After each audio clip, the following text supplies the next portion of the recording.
Bloomberg Audio Studios. Podcasts, radio, news. Well, let's head back to the Screentime main stage, the theater here at Screentime, and to Adam Mosseri. He's the head of Instagram over at Meta Platforms. He's speaking with Bloomberg News' Kurt Wagner.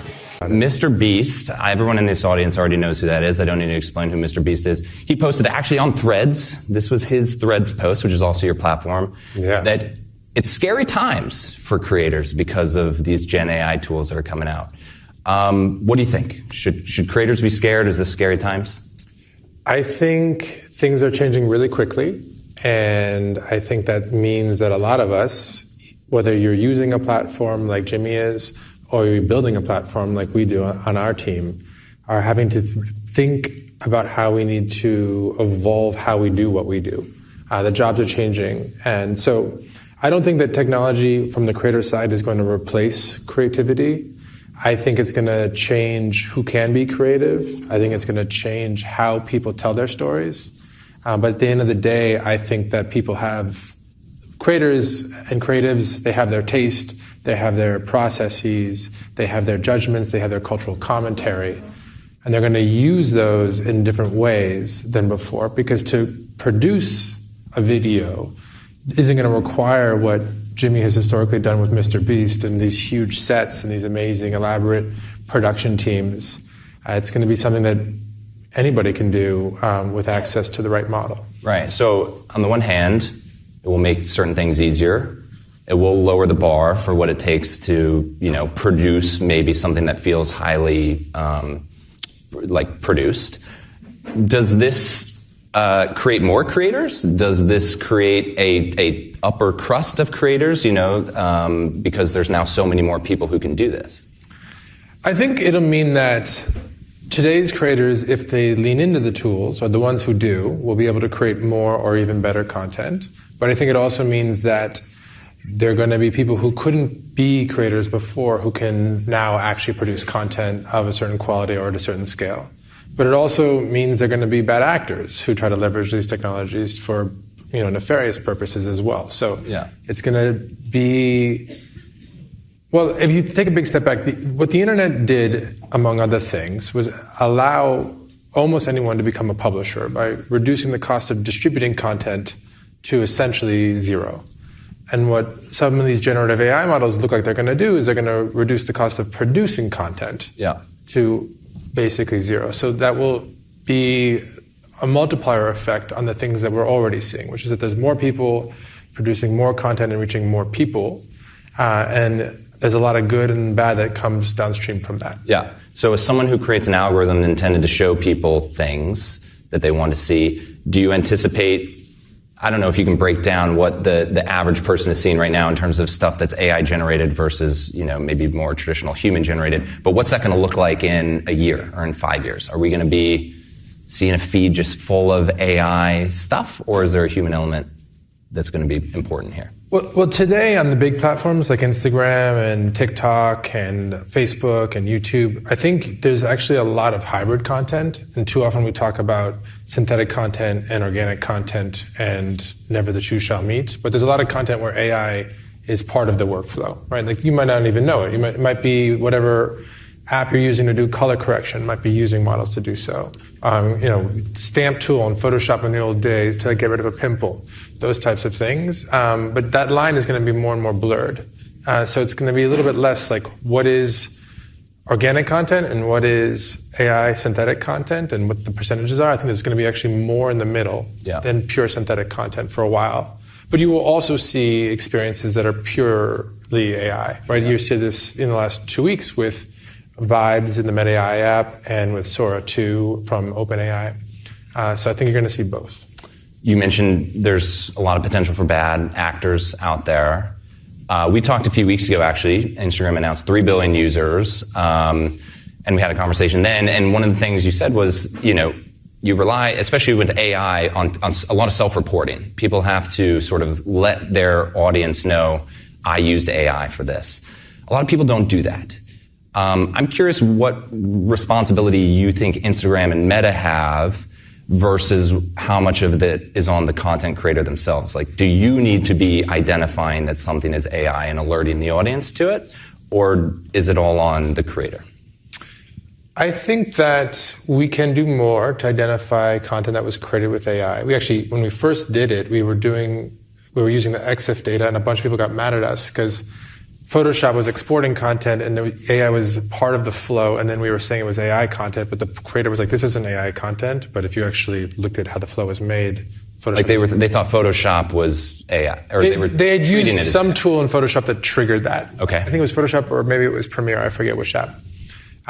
So it's a sort of a delicate matter. For what it's worth, though, I think that trying to automatically label everything that was created in some part with AI, particularly when there's a lot of hybrid content where it's only part of the process, is a little bit of, it's not a fool's errand, but it's maybe the wrong focus. I think what's going to happen quickly is that you can still kind of tell when content was created by AI. Not always, but usually. It's getting pretty good. It's harder. It's getting harder, and I think pretty soon it'll be almost impossible. Yeah. And so I think what we need to do is, sure, we can work more on labeling, but we also need to provide more context for people to make more informed decisions about what to believe and to not. So, like the way you think about, literacy for like my kids are young, they're 9, 7, and 5. I need them to understand as they grow up and they get exposed to the internet that just because they're seeing a video of something doesn't mean it actually happened. And when I grew up and I saw a video, I could assume that was a capture of a moment that happened in the real world. And what they're going to need to do is they're going to need to think about who is saying it, who's sharing it in this case, and what are their incentives, and why might they be saying it. And there's going to be way more importance if you're going to make good decisions about what to trust and what to allow to inform your own opinions. We're going to have to shift emphasis away from the content itself, and not to ignore it, but just away from it, and put more on who's saying it and why they might be saying it. Yeah, but you're doing that as an involved parent. But as a platform, we can provide context too, right?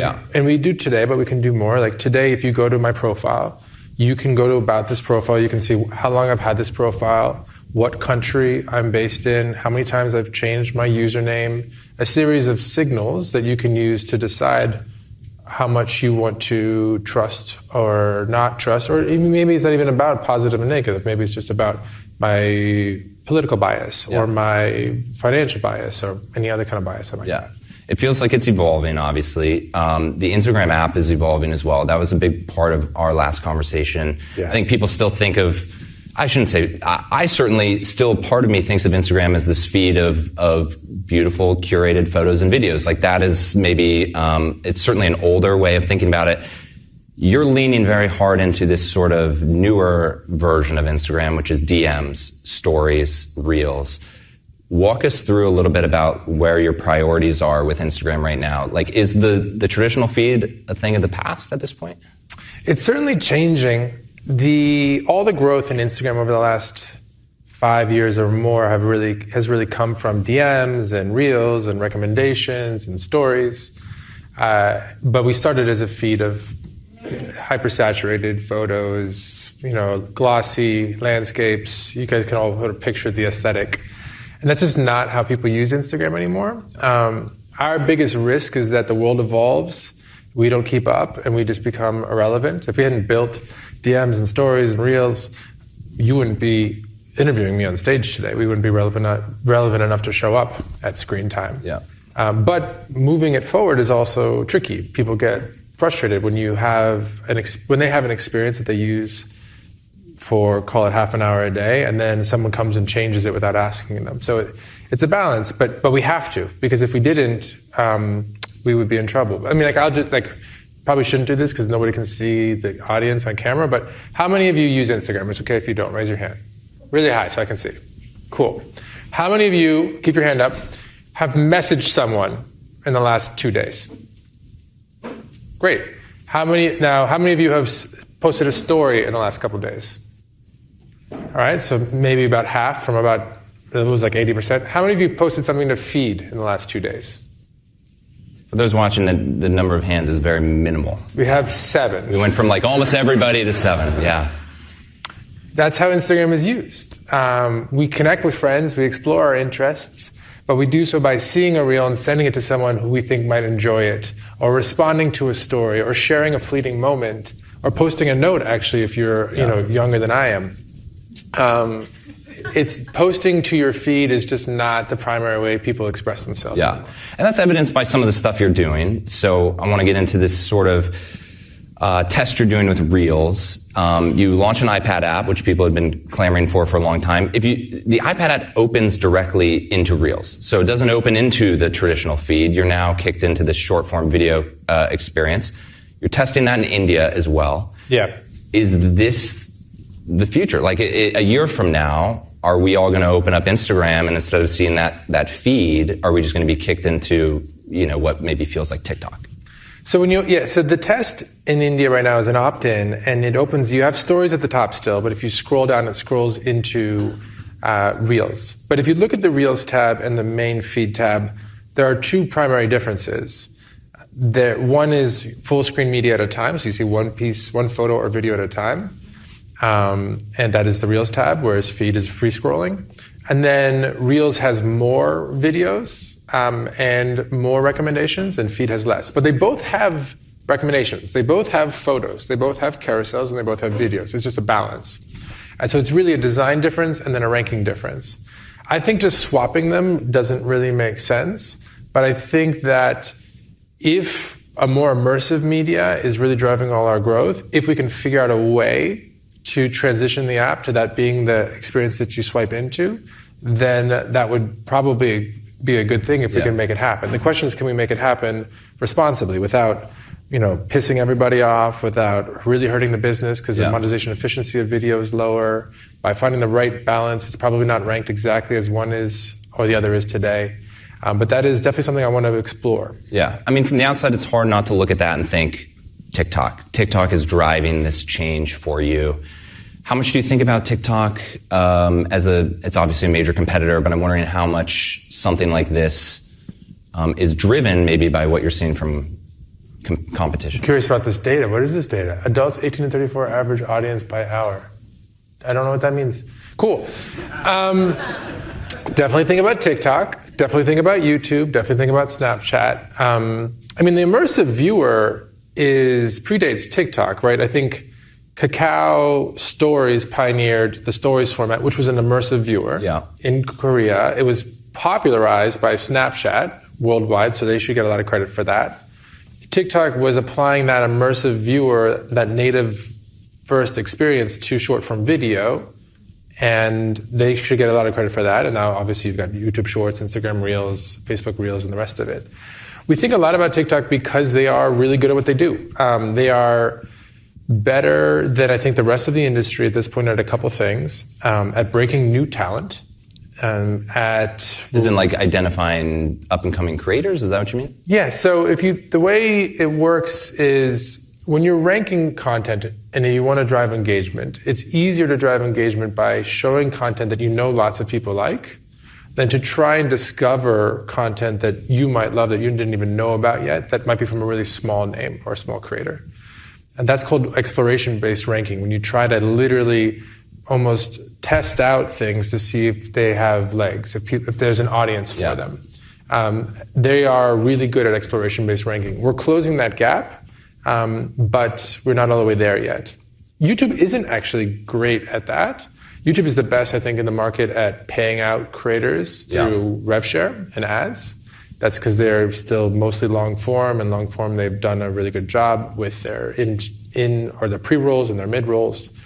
But I think TikTok has been really culturally relevant because they've been able to break small names. They've been really timely, so trends happen really quickly. And they've just been reliably really fun and entertaining. Yeah. There's obviously, I'm sure you've followed, there's a deal now, a proposed deal for TikTok to stay in the United States. It's kind of unique because it calls for the U.S. government to be somewhat involved in, if not managing, at least overseeing this new U.S. TikTok. Does this worry you at all, that the U.S. government might perhaps have an incentive for TikTok to do better than Instagram? Should be careful with my words. We're all friends here. You're welcome to say whatever you want. What could go wrong? Yeah. I'll say a few things. One, I do think it's good that TikTok is still going to be in the US. It would certainly make our lives easier on the professional side to have less competition, but I think competition is fundamentally healthy. They push us to do better work. I think it's good for the consumer, and it's good for competition. So I'm glad that they're still going to be around. On the specifics of the deal, it just seems all very hard to parse. Yeah. It looks like more or less there's a bit of an ownership and a rev share change, but not an actual real change in how it's built. And in, because ByteDance and TikTok share code. Historically, most of the strongest ranking work has come out of China. I don't see anything that suggests that any of how it's actually built is going to meaningfully change. Okay. It just seems like an ownership stake and a rev share that's split between obviously ByteDance and the new owners here. But it's the same app, the same ranking system, the same creators, you're following the same people, it all sort of seamless. So it seems a little bit hard I'm not sure what to make of that. It doesn't seem like it's a major change. In terms of incentives, we always want to be considered. We always want to consider all the incentives of the most relevant parties involved. But I just want to stay focused on how do we make sure Instagram does a great job. Where they're better than us, how do we catch up? Where we think we've got a competitive advantage, how do we double down? And how do we keep moving forward and trying to make Instagram as valuable as possible for people? And then try not to get too sucked into the noise of the drama of the week. Who may be supporting your direct competitors, all that stuff. We think about it, but we try to focus on what we can control and spend less time on what we cannot. We'll only have a few more minutes. This always flies by. It really does. There was a report that you guys are building a TV app. Are you building a TV app? Let's make some news. This is it.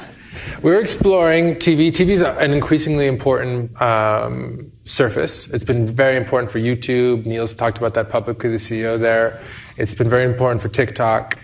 So we'd like to figure out how to make sure that we have we show up in a compelling way on all the relevant devices. So we're definitely exploring it, but nothing to announce today, unfortunately. Why now, though? Why explore it now versus a few years ago? It's because, as you point out... I wish we had explored it a few years ago. Okay, why didn't you? We've been busy. It seems like every year is a little bit more intense and a little bit more wild. I see that as a mistake, though, on my part, so I'll take ownership for that. We've been focusing a lot on ranking. We've been focusing a lot on evolving the experience forward. We've been focusing a lot on safety and parents. We've been focusing a lot on just compliance.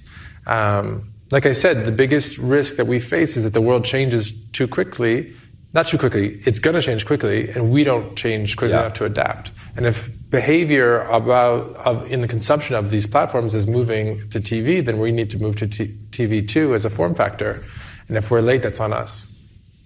Right now, that's on me. It's on you. Right now, these videos. With your deep voice, that sounded heavy. It came off a little more dramatic than I intended. When I'm on Instagram looking at video, it's almost all vertical video. When I look at a TV, it's not. Through this exploration, have you thought about whether the stuff that's on Instagram today works on TV, or do you need to go out and, basically source new video that fits a TV screen? I think the vertical content can work on TV because I think we can also show, we can show social context, we can show you the comments, we can show who else is watching. There's a bunch of things we can do with that space. We do still have horizontal content. We might need to lean into that too, but I'd rather first figure out how we can embrace the content ecosystem that already exists and the creatives that already exist on the platform. And if we have to expand, if it turns out we have to expand, then we'll certainly consider that then. I was going to say, is there a world in which you go and, license more kickback content? I don't like licensing content if I can avoid it. We pay for lots of licensing in general for people who are going to share stuff on our platform whether or not we want them to, music licenses, et cetera. We're always going to try to make sure we pay people for the rights, when we need to. But I'm not interested in trying to go get sports rights or exclusive entertainment rights because I'd much rather be the second screen. I'd much rather be where you talk about the game or the movie. I feel like connecting with your friends and short form video can be really symbiotic. And short form video and long form video can be really symbiotic. But long form video and connecting with your friends is really difficult to do in one place. If you're just watching a basketball game or a movie or an hour-long show, it's a lot of time that you're not actually talking to a friend, a lot of things you're not sending to friends or seeing that you might send to friends, etc. So I'd rather focus on user-generated content, creators, AI, and less on premium, long-form, licensed content. We've hit all the zeros, very last so that I don't get in trouble. What's your one tip? If you're a creator trying to hit it big on Instagram today, what's the one piece of advice you would give? And again, short so that I don't get, Yeah, you don't get in too much trouble. Walked out. Yeah. Now I can just filibuster and get Yeah, exactly. Get me back. I think it's really important to be intentional, specifically to articulate what you're trying to accomplish by using a platform like Instagram. So you might be trying to sell a product or raise awareness for a cause or build up demand for a brand. Just write down what you're trying to accomplish, and then also to be very clear about what is going to actually resonate with an audience, what's going to work on the platform. And you need to find a content strategy that is at the overlap of those two things. Because reach is great, but reach is a means to an end. So if you find content that is engaging, but it's not actually helping you move towards your goals, it's useless. And if you find content that is going to help you with your goals, but no one sees it, it's not going to be effective. It is much harder to find a content strategy that does both, but that's the job, that's the work. And that's going to require persistence, intentionality, and experimentation. But I really preach the overlap.